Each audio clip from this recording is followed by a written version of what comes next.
माननीय सभासदों, माननीय उप सभापति जी,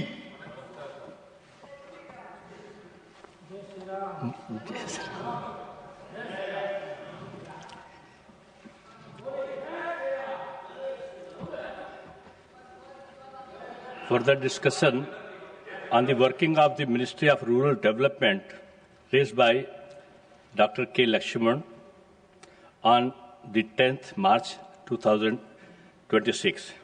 I now call upon the members whose names have been received for the participation in the discussion.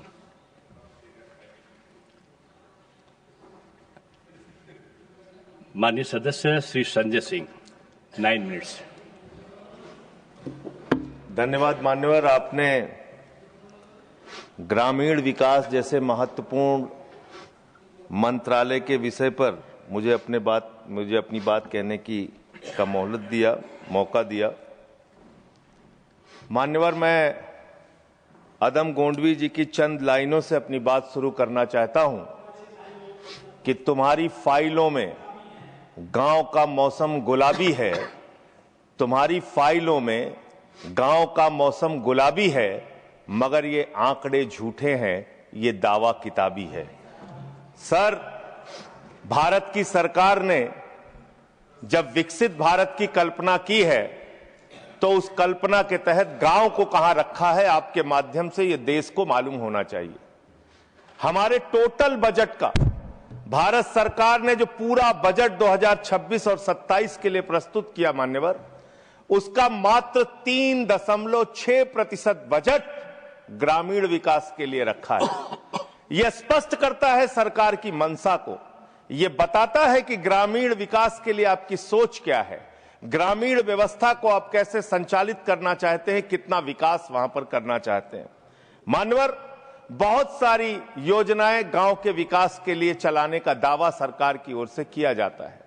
उसमें से एक प्रमुख योजना है जिसका ढिंढोरा भारत की सरकार बार बार पीटती है, जल जीवन मिशन, जल जीवन मिशन, हर घर जल की योजना, हर घर जल की योजना। वो जल जीवन मिशन क्या है मान्यवर, जिसके ऊपर आप लाखों करोड़ रुपए अब तक खर्च कर चुके हैं। गांव गांव में पाइप से पानी पहुंचाने के नाम पे लोगों से आप पैसा लेंगे, वहां की जनता को मीटर लगा के पैसे की वसूली करेंगे, जो व्यवस्था पहले नहीं थी। उसके बाद आपने गांव गांव में सड़कों की खुदाई कर दी। जो ग्रामीण व्यवस्था के अंदर जिला पंचायत से सड़क बनी थी, ग्राम सभा से सड़क बनी थी, जो गांव के विकास के लिए पैसा लगा था, उसको जल जीवन मिशन के तहत सड़कें खोद के, गांव के रास्ते खोद के उसको बर्बाद करने का काम किया गया। तो जल जीवन मिशन जन जीवन को अस्त व्यस्त कर रहा है। एक तो ये उस मिशन की खासियत है जो सरकार को सोचना और जानना चाहिए। दूसरी बात मान्यवर, मेरा तो कहना छोड़ दीजिए, भारतीय जनता पार्टी के एक विधायक है ब्रजेश राजपूत जी, उन्होंने उत्तर प्रदेश के सरकार के मंत्री का घेराव किया। मान्यवर, अरे मान्यवर, देश का सबसे बड़ा राज्य है, उसी राज्य से आप भी आते हैं, हम भी आते हैं, उसी राज्य से आप भी आते हैं, हम भी आते हैं। तो अगर एक भ्रष्टाचार के मामले में कोई जानकारी आपके माध्यम से मैं दे रहा हूं तो जानना चाहिए मान्यवर आपको। मान्यवर, रूरल डेवलपमेंट के नाम पे इस जल जीवन मिशन में गांव गांव में टंकियां बनाई गई। उन पानी की टंकियों की हालत जाकर देखिए। वो पानी की टंकियां उद्घाटन से पहले उजड़ जाती हैं, उद्घाटन से पहले उखड़ जाती हैं, टूट जाती हैं, गिर जाती हैं। 5-5, 10-10 करोड़ की टंकियां, पाइपलाइन जो है वो टूट जाती है। तो मैंने तो इसका मामला सबसे पहले उठाया था, तब सरकार ने हमारी बात नहीं सुनी, कई मुकदमे मेरे ऊपर उल्टा करा दिया। लेकिन इनके एक विधायक ने मान्यवर अपने ही मंत्री का घेराव कर लिया, ब्रजेश राजपूत जी ने, और बीजेपी के विधायक ने कहा कि इस योजना में जबरदस्त भ्रष्टाचार है। इसलिए ये योजना भ्रष्टाचार की भेंट चढ़ चुकी है। दूसरी बात आते हैं, आपने गांव के अंदर जो तमाम और स्कीम शुरू की और उसकी हकीकत क्या है, कितना बजट निर्धारित किया, कितना खर्च किया। आपने मान्यवर मनरेगा के तहत 25-26 में 86,000 करोड़ रुपए निर्धारित किया था बजट में। और इस बार 26-27 में आपने 88,000 करोड़ रुपए मनरेगा के लिए निर्धारित किया। जब आपने 86,000 करोड़ रुपए निर्धारित किया तो आपकी गारंटी थी 100 दिन की। जब आपने 88,000 करोड़ रुपए निर्धारित किया तो आपकी गारंटी है 125 दिन की, और आप कह रहे हैं हम 60% भागीदारी करेंगे। पिछले कई वर्षों से, जब से प्रधानमंत्री नरेंद्र मोदी जी बने हैं इस देश के और जब से भारतीय जनता पार्टी की सरकार है, मनरेगा की स्कीम में इस सदन के अंदर मैं पूरे जिम्मेदारी से बोलना चाहता हूं, एक भी साल में 50 दिन से ज्यादा आपने रोजगार नहीं दिया। मनरेगा स्कीम को आपने मारने का काम किया, खत्म करने का काम किया, और उसके बाद आपने कह दिया 40% राज्य सरकारों की हिस्सेदारी होगी। जो राज्य सरकारें ज्यादातर घाटे में चल रही हैं, चलिए वो भी आपने कर दिया जो आपको करना था। आपने स्कीम पास कर दी जी राम जी की, लेकिन मुझे आप जरा कृपा करके बताइए, आपके हिस्से का 125 दिन के हिसाब से रुपया बैठता है मंत्री जी 2 लाख करोड़ रुपए। तो आपने तो निर्धारित ही 88,000 करोड़ रुपए किया है। तो आप इस स्कीम में क्या सोचते हैं, क्या आपकी योजना है और कितना आप बजट निर्धारित करना चाहते हैं? यानी कि आपकी मंशा ही साफ नहीं है कि आप मनरेगा स्कीम को गांव-गांव तक चला सके। इसके बाद मान्यवर आते हैं, एक मिनट माननीय मंत्री। करना चाहता हूं कि जब मैं बोलूं तब आप सुनने जरूर उपस्थित रहना, बोल के चले मत जाना, एक एक चीज का जवाब दूंगा।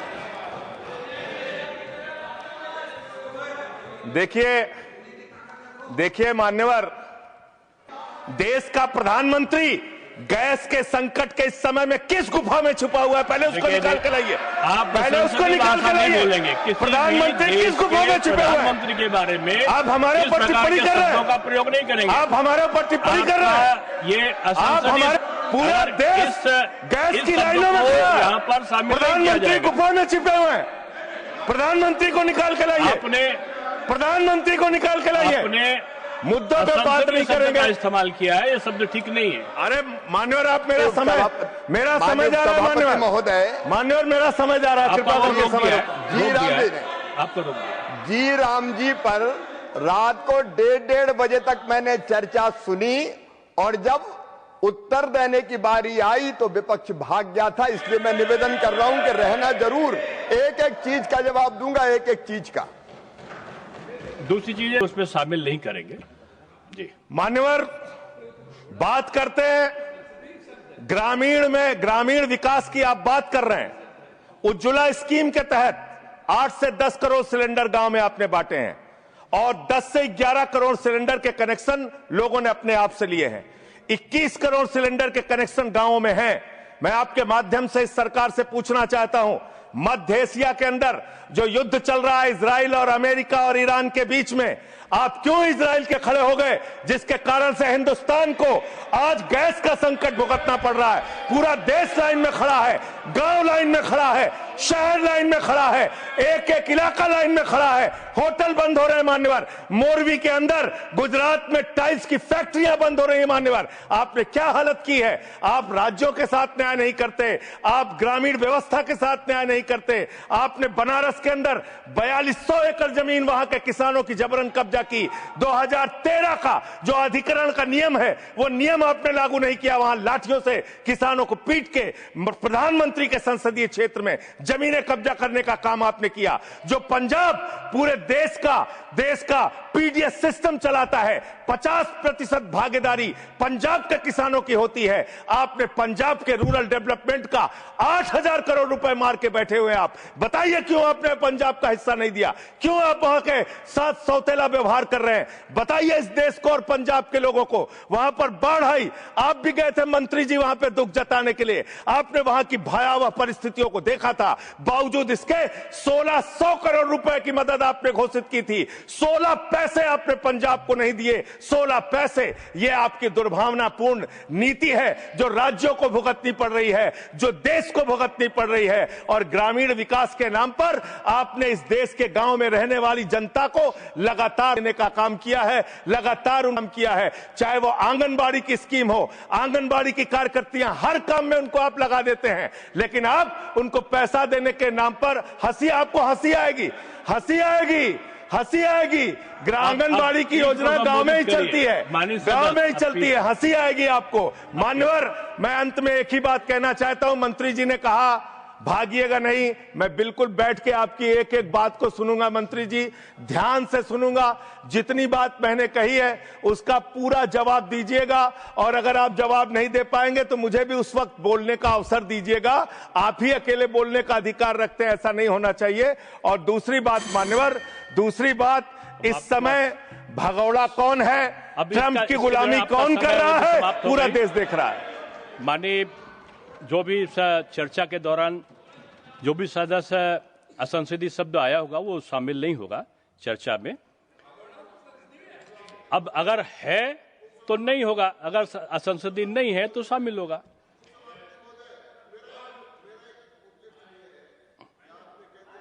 नहीं आएगा, लेकिन आजकल जो व्यवस्था है वो दूरसंचार के माध्यम से चली जाती है, इसलिए ये भी व्यवस्था होनी चाहिए कि जिसको रिकॉर्ड में नहीं लिया है वो बाहर भी नहीं जाएगा।